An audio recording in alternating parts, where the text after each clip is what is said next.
Here we have our rear wheel bearing hub. I sandblasted these and I made sure not to sandblast the inside, and I painted them. And you also want to make sure that you don't paint the inside so you don't mess with any of the tolerances. Got my brand new bearing kit here from T3 Technique. They sold me a good kit, and they also had some competitive prices. So we're going to start with, first, this is the inner bearing. This is the larger of the two, and once you open these, you really want to make sure that you're in a relatively clean and not too dusty environment. So we're doing it inside the garage here. We're going to start off by greasing these bearings. I have this bearing greaser. This thing is amazing. If you don't have one of these, I highly recommend them. And all that it does is you pump grease in here, it comes out here, goes up into the top and squeezes through the bearings. You'll see here in a second. So brand new bearing, slide it on.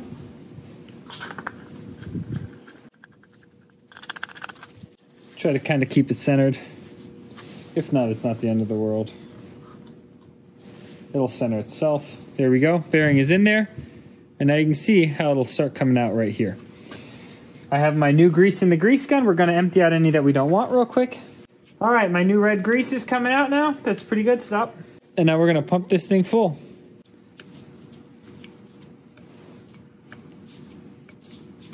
There, it's starting to come. Wow. Keep on going. Just a little bit more. Make sure it's coming out from everywhere. All right, that's good. Okay. I'm just going to take the leftover and I'm going to start filling this inside right in here, because we're going to need to fill it with grease anyways. So this is a perfect start to filling this cavity. Then you also want to make sure you grease all of these surfaces in here really well. If you apply too much, no problem. It just ends up getting pressed out when we press in the bearings. Make sure we grease the outside of the bearing nicely.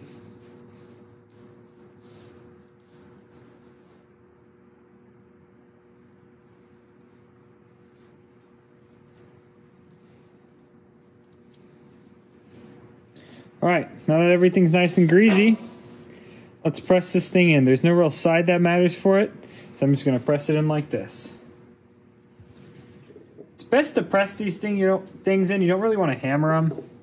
People do successfully hammer bearings in, but I'm of the school of thought that a bearing is to be pressed. I've got my little bearing press tool here, making sure that's pressing on the outer race. If you press on the inner race, you'll ruin any bearing that you press in. Well, I always do bearings by hand. If they can't go in by hand, you're doing something wrong.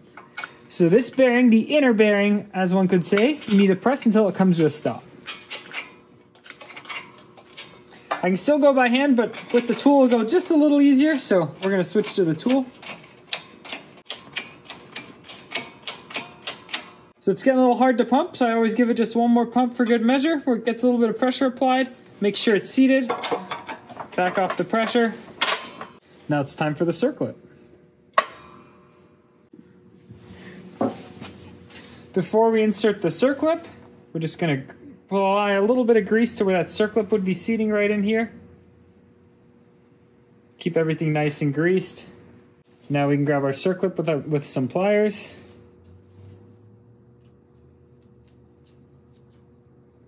Squeeze it.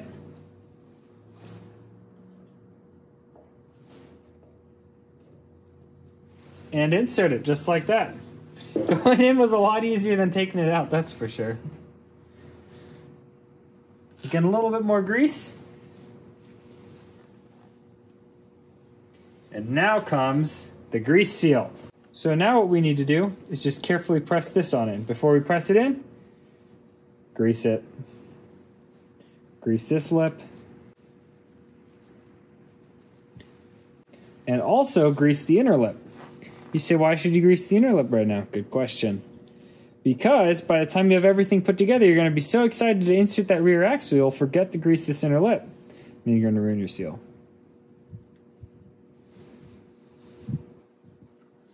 All right, now we have a nice greasy mess. Time to press it in. Here I just have a little old erase from another bearing that I kept, and I'm going to use this to set it on there right there. And we're going to press this bearing in very carefully. This is just the seal. Go super easy on it. It's really easy to go too far to warp this thing.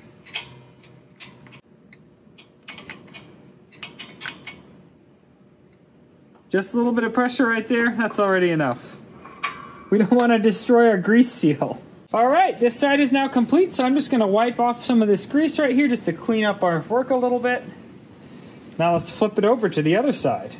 This is now the outer bearing.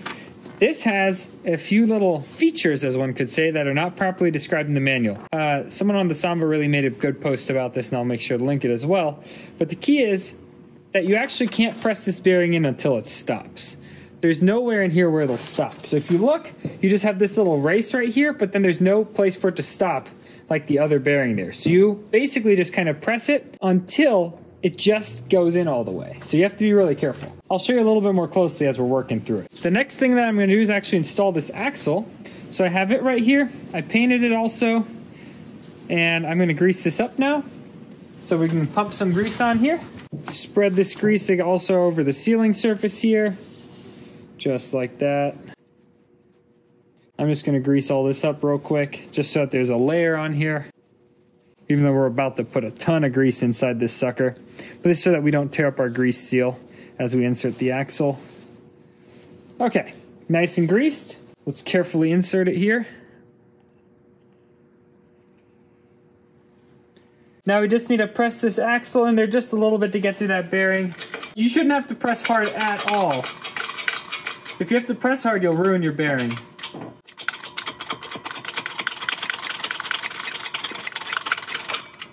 Support the axle because it's going to fall out to that middle portion again. And now one more last round of pressing. Now let's watch it go into that grease seal. Just keep a real close eye on it as you're pressing it in. Make sure it's not tearing anything up. Oh yeah, it looks great.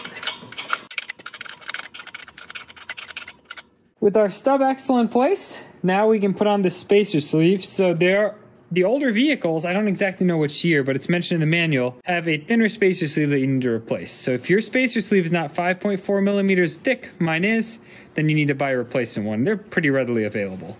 I'll make sure to post a part number as well. So with our spacer sleeve, let's wipe it out. I see a little bit of dust on mine. Let's clean it up real nicely. Now we're gonna slide it on, and then we're gonna pack everything inside full of grease. I'm gonna add a little bit of grease into the spacer sleeve first. Let's get this thing nice and greased. Let's slide it on.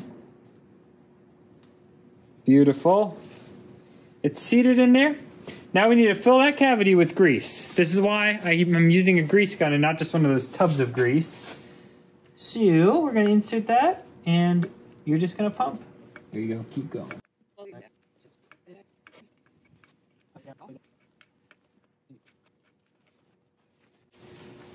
With the cavity more or less filled, we now get to put in the outer bearing. I took out the inner race, putting on the bearing, and let's pump it full. All right, grease is starting to come out. It's full. We're gonna take our inner race, just slide it on.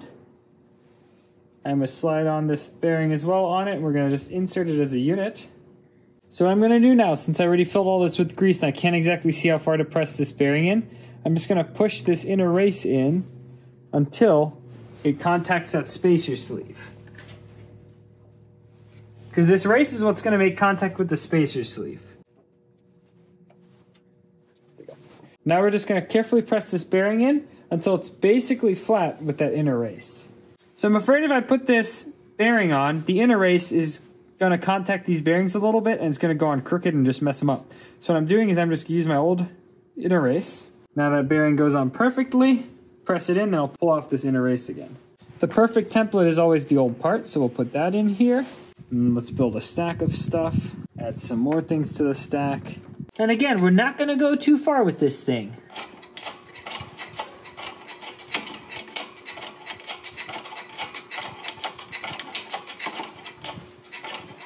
Just keep kind of a close eye.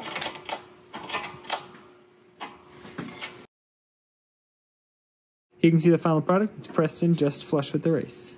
We got our grease seal in place here, just using an old bearing. Now we just carefully press it in. We don't want to go too far and ruin it. All right, by hand is all that you need.